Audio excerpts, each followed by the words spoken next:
asked, Chad? Do you? Something We're about old talking. people. We're talking about your niche. I know, but you asked a question. Do you remember what it was now? How old is Patty? No, you asked one before that. I'm cares asking how you old how you're Patty is? using your capabilities, Oh, that's what like I was your gonna natural say. capabilities, Well, to generate business. that kind of ties into one of the questions that Jared asked earlier, just as far as, what has changed from this year, from last year, and where and how am I seeing my successes? And I think, going back to also how I've kind of found my niche with, the older community, I think that's been one of my other changes is that, when I first got into real estate, I was so worried about just trying to be the perfect realtor and I guess like more of like a cookie cutter realtor in a way. And it was really hard for me to, I guess, keep my own personality in it. And I think that's where I failed. And, now coming into this year and that I've been doing it for a few years now, Mm. I've been able to see the successes in keeping my personality in it. I am someone who likes to get to know people and I love old people and I love bonding with them and anyway, I think that's been something that's been really big for me is just not losing myself and because again, kind of like I mentioned earlier, people pick who they work with based off of who they get along with as well. And so why not just be yourself? Yeah. You That's got something great. to say, Chad? I was just gonna say that's great because there's not a lot of people who are able to get along. With old people. They're my favorite. Like I said, there's a niche for everyone. A niche or a niche I think niche. Niche. or neat. Niche. No, no, but So that's it's great. I like hearing that because that kind of segues into our topic of what it takes to survive in the real estate market today. Um, and when we were like this has been on our mind, this has been on my mind, especially with the Mm. brokerage on like what are we doing to survive, not only survive but thrive in 2023. And whatever you were doing in 2021 and 2022 will not let you succeed in 2023. What you're doing the past 2 years will not get you even close to where you need to be for 2023. So that's kind of been on our mind. And one thing that I was talking with Lacey about was like, Lacey, you are phenomenal with the older crowds. Mhm. And right now, like that's there's two different places of generations where the real estate is really moving.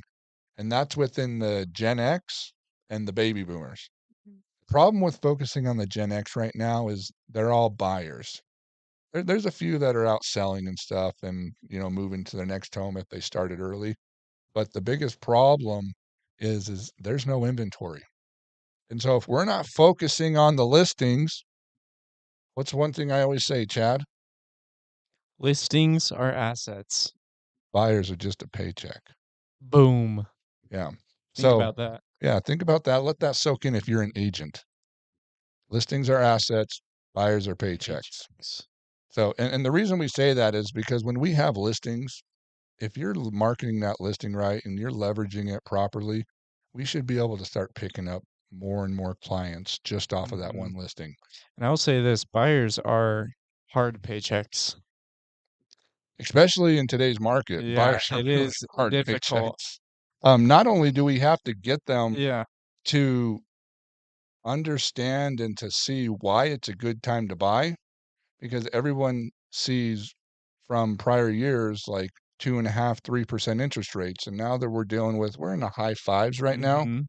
low sixes. So it's not, I think it's a great interest rate, but it's not what we have been seeing. And so to be able to Mhm. get the buyers beyond, you know, focusing on the house prices and the interest rates.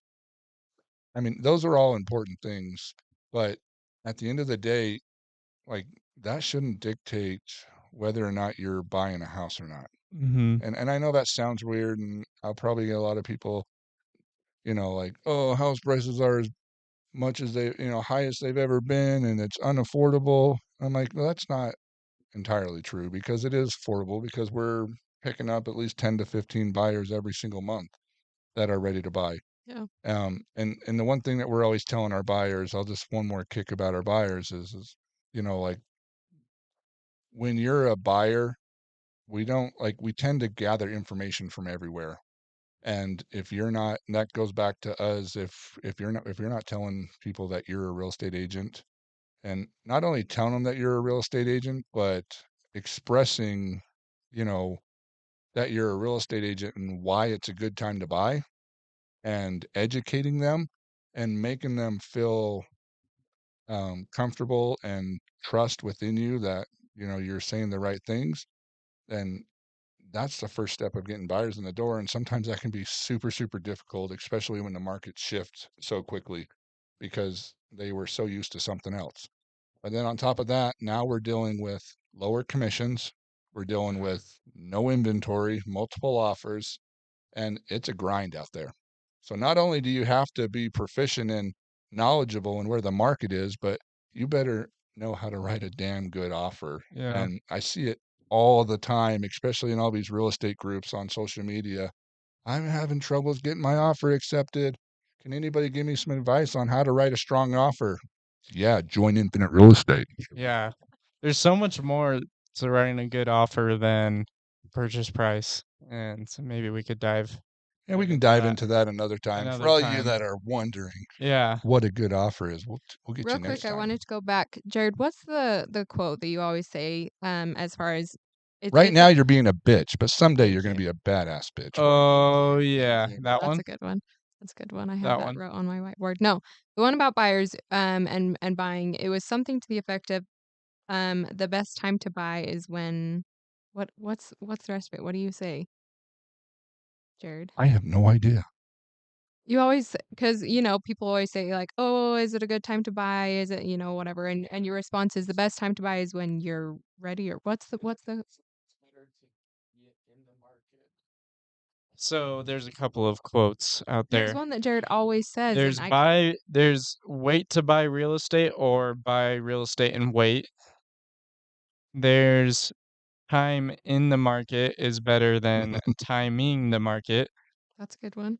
Time in the market is And Anyway, all those that to say though, it made me, because we were talking about buyers and all that earlier, and it made me think of actually one of the girls on our team, Maddie. She mentioned just the other day how when her and her husband bought their house, so when they were actually under contract, her own father, who is a baby boomer, was saying that she was Ooh. being stupid, and saying you shouldn't do this. You should wait for the market to crash, just as a lot of people are saying right now. Guess what her And dad is still doing? I don't know, what is he doing? looking to Renting, buy his house. waiting for the market to crash. And now his daughter owns a home, so she went through with the contract and they ended up getting, I think she said the interest rate was around the twos. Yeah, in the Yeah, twos. which that is insane. And her dad at the time said that she was being stupid and making a wrong decision.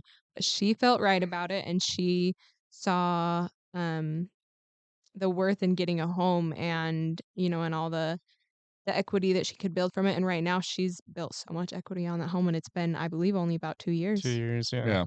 Yeah, she's probably got a good $150,000 So, of equity. So Yeah. maybe this will, I think I know what you're talking about. Um, because the one thing when I'm always meeting with buyers and on top of that, meeting with sellers is I don't know if it's the right time. Like it drives me nuts when I have real estate mhm, agents say, mhm. "Well, when's the right time to buy?" Like, "Oh, right now's the right time to buy. Right now's the right time to invest." Like if you really want to dive deep into that question, the reality is it today is the right time. 5 years ago is the right time. But my promise when I meet with somebody is always that let's sit down and go over what the market's really doing, and I'll back it up by concrete information. Let's talk about your situation. Let's talk about where you're at and if it's the right time for you to buy. Because my promise to you is you're either going to know with the confidence walking out of this meeting that, and you're going to be Mm, super yeah. excited, ready to buy, or you're going to have a game plan of how to get there. Yep. That's kind of like what I like. That's my promise to people when I'm looking, because I don't know if it's the right time for you to sell. I don't know if it's the right time for you to buy. And if I just say, "Oh yeah, right now is the right time to sell," Yeah. I sound like I'm just chasing a commission. And Mhm. that's like for me, like I get a lot more clients based off of educating them and showing them the path and letting them make the decision for themselves whether it's the right time. Yeah. And when they do that, I create raving fans. Yeah. Well, and what I really like about that approach too, Jared, is that, when you have these consultations with, either the buyer or the seller, whatever side they're on, whether they are ready to buy right then or they want to wait. That meeting, like you said, it's okay, well, let's create a game plan so that when you are ready, you're ready, and we don't Yep. have to play catch up. So let's go ahead and get things going so that, as soon as you want to pull a trigger, then everything's good and ready to go. Mhm. Yeah. I mean, there's nothing worse than meeting with a buyer. And this is why I hate Zillow. You can, bash me all you want or, create a debate around it. Yeah. But I call Zillow leads one night stands. I mean, because it's just simply you get a phone call from Zillow saying, "We'd love to connect you with this person. They're looking at 123 Banana Street in Orem, Utah. Perfect. Hey, this is Jared of Infinite Real Estate Group. I got your request to go see 123 Banana Street in Orem. When would be a good time to see it?" I'm like, "Oh, can we go see it at 3 o'clock today?" "You bet we can go see it." You go show them the house, and half the time they don't have a pre-qualification. Half of Mhm. them don't even have the qualifying factors to get a house. Yeah. Whether it's like they just lost their job or they're just moved here, and I mean, there's so many different situations, but the reality is like I that's why I call it a one night stand is because Yeah. I'd much rather bring in my clients through my education, sitting down with them and helping them see what I see in the real estate market and letting them make that decision for themselves. So Zillow's a one I night stand and we're a wine and dine. Yeah, Yes. totally. And if I could chime in here, I now No, you can't. Please don't. That's Chad Not Morgan, cool. everybody. Not cool. Anyways, we talk a lot about the importance of a buyer's consultation. And now that I think of it, a personal statistic for me is 100% of the people that have come into this office and sat down with me to do a buyer's consultation, out of the ones that were able to get approved for a loan or pre-approved for a loan, 100% of those people have walked away. Not walked away, but walked out of the office with a pre-approval letter in hand, and we have helped them purchase a home. Yeah. And I don't know I don't I cannot think of a single person that hasn't been the case for me. And I don't even know how many people I've just tried meeting at the house right away and it didn't work out. Chad, I have a question for you. I've noticed sometimes when you do your buyer's consultations that you'll have a lender come in with you Mhm. and chat with your potential client. In that appointment or in that consultation, do they get pre-approved right then? Yes. What does that appointment look like? Yes. So what I like to do, reason I prefer having a lender there is because I've noticed just in them from my experience personally, one of the hardest things for buyers to do for some reason is freaking apply for a loan and get their pre-approval. What's the hardest thing for you, Lacey, dating a woman? Okay, going back to Chad. Anyways, that has been one of the hardest things. So I Our figured audience wants to know. I figured if I can get them in the office, wow, you're on camera. We are live. So I figured if I can get them in the office with a lender, not only is that lender usually a good second opinion, a second voice, because most of the I mean they see different situations. They're good problem solvers as well. They're good to answer questions. And it's a great opportunity for a lender to build trust with that client as well, because a lot of lenders also just like going out and showing a house. They sit behind a desk and have the person they haven't met face to face fill out an application, and all of a sudden they're helping them with the biggest purchase of their life. I can't believe how many So lenders don't even see their lender. Like, I mean, how Yeah, many How many don't clients even lenders? know. don't see their Yeah. lender? That's something that's always kinda bothered me, I'm not gonna Yeah. lie. So I love having the lender there because not only do we build trust, not only do they help give their expertise on the market from the lending side of things, it's a wonderful second opinion. But then at the end of the meeting, we say, okay, we just need, the lender says, okay, I just need 5 more minutes, basic information from you, and we can see if you can pre-approve you for a home. And 100% of the time they're saying, oh yeah, I'm totally okay to do that because all the talk before that is building trust, answering their concerns, solving those problems, and getting them excited about the home purchase. Mhm. So it's a fantastic tool to have a lender be there, Yeah. a valuable asset in the buyer's Yeah. consultation. Well, I like that, and it does make the buyer's consultation maybe a little bit longer, but I think it saves Yeah, time in the long run because had the lender not showed up and been there to answer those questions and get yeah, things kind of filled up and set up, um, they're gonna have to do that eventually, and that's gonna be over the phone, through yeah. email, and that's gonna be cutting into maybe their lunch break, while they're Mhm. at work and or family time, and I think that's what draws it out a lot too, kind of was what you're saying is, Yeah, so when you have it just in that one appointment, it's a one and done. yeah, So it gets it all Well, set you up. know, with the surety that they are ready to go, and this is the price point we're looking at. This is what they feel comfortable with, and these are the houses that we can see. I mean, Mhm. because so many times too, they go in and get pre-approved. We're pre-approved for 650. You can start showing them $650,000 homes, and then they're like, "Oh, wait a second, I don't want a house payment like that." yeah. Mhm. Mhm. And it's You like, can talk eh, about it all right there. The buyer gets to know you, the buyer gets to know the lender, which is fantastic because after the buyer's consultation, there's always going to be more questions, there's always going to be more concerns. If they have a relationship with the lender and can trust not only you but them, that's a second person in your arsenal to attack those concerns, and they can keep buyers from backing out of their contracts, right? Which at the end of the day is huge on closing the sale. So it's really a great team effort when you have the lender there. Yeah.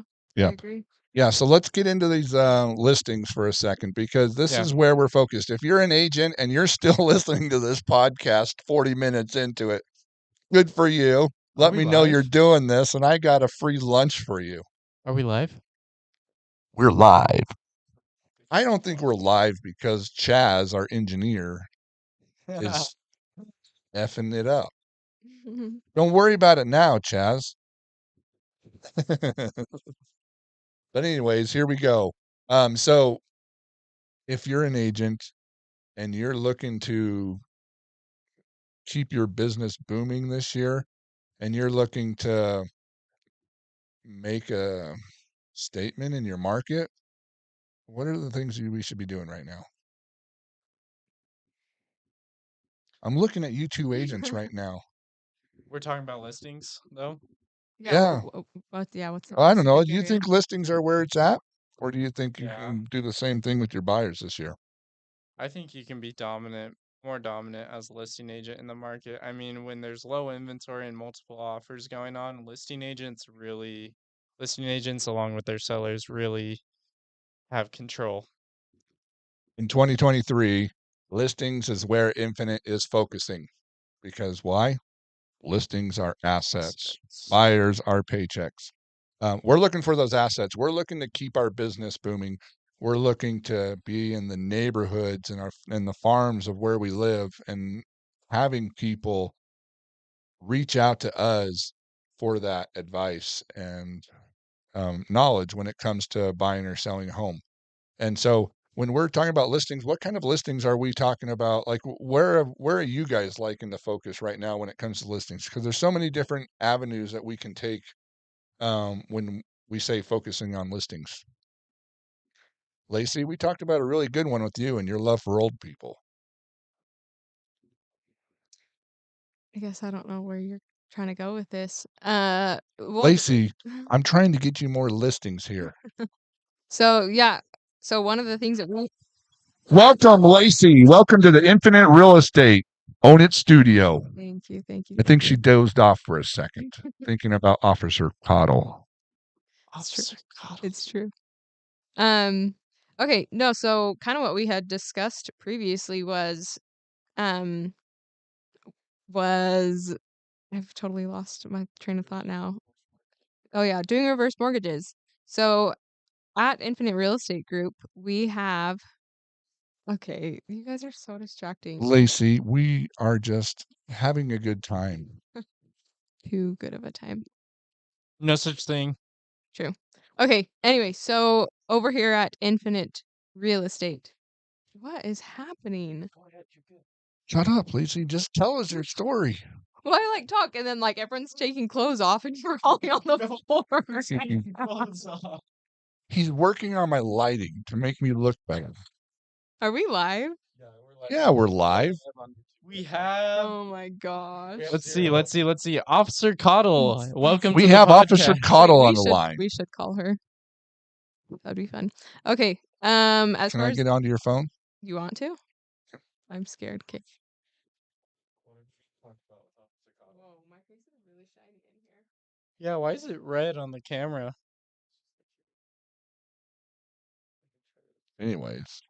Anyways, what I was talking about Lacey with is I wanted to make sure that we were focused on something that she enjoys. Her niche is what Chaz is trying to figure out how to say.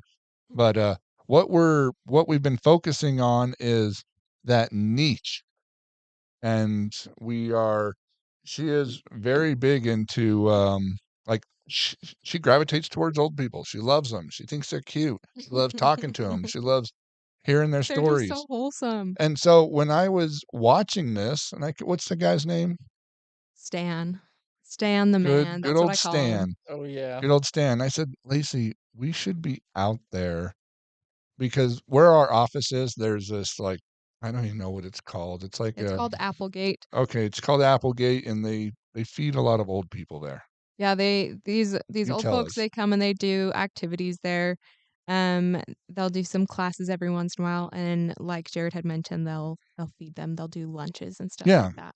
yeah. And so my idea is like, look, how many of those people are actually prepared within their business and what they're doing? And so as I was thinking about this, my thought is why aren't we getting in there and bringing them lunch, having a little like 30-minute discussion about preparing themselves and preparing their households, specifically around their real estate. And I mean, do they know what a reverse mortgage is? I mean, are they looking to sell? Are they looking to? I mean, maybe they're at a point where they need to be kind of in like an assisted home or something. Yeah, or Like, even just downsizing, you know, yeah, maybe some of these people they are still in their home where their children were and now they have all this extra space that they don't need and it's too yeah. much maintenance. And I You, met with a lender just last week, Patty, I believe it's Laforte. I can't. Laforte, Patty Laforte. If you're listening, we love Patty. She's fantastic.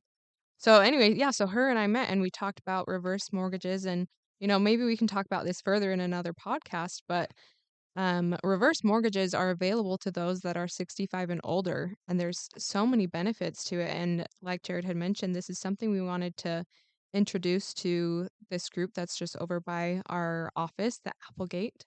This is where the old folks where they meet, and just to kind of introduce that to them and make sure that they know all their options. Yeah. Now, and this is one thing that we do with our agents here. This is one thing that I really like. I mean, it just kind of dawned on me with Lacey. This is what she loves. And as long as we're doing things are that we love doing, but we're also like intermixing that with the work and how we provide for ourselves, it makes work a lot easier. It makes it funner, and quite frankly, we get a lot more business doing it because when it's something we love, we shine. I agree. Absolutely. Well, and I was going to say earlier, that's one of the things that I've found that I really love about real estate is that, you know, yeah, real estate is real estate, but you can still find your own niche. You know, mine is older people, maybe Jared's is new builds and pretty much everything. You know, and Chad, he works with a lot of first time home buyers. So everyone kind of has their area that they focus on. And I think that's so fun that we're able to figure out what we're good at and just focus on that and still learn and expand upon it as well. Yeah, and that's kind of one of those things that we've done. And yeah, thank you for sharing a little bit about you. And Well said, Lacey. well said. Well said. All right, guys. Well, I think that's about it. And I mean, we're running out of time here. We all want to go home. And it's been a pleasure talking to Lacey. We didn't get into her personal life as much as I would have loved to. Next time. It fascinates me so much. And I really want to talk to Officer Caudle. Officer Caudle, if you're out there, please reach out to us. We'll give her a call. Please, please. Chad is Police, dying. police. Cussing. Police, Police. So, all right, guys, we're signing off here. We are in the Own It studio. This is Infinite Real Estate Group. Thank you for joining us. And till next time.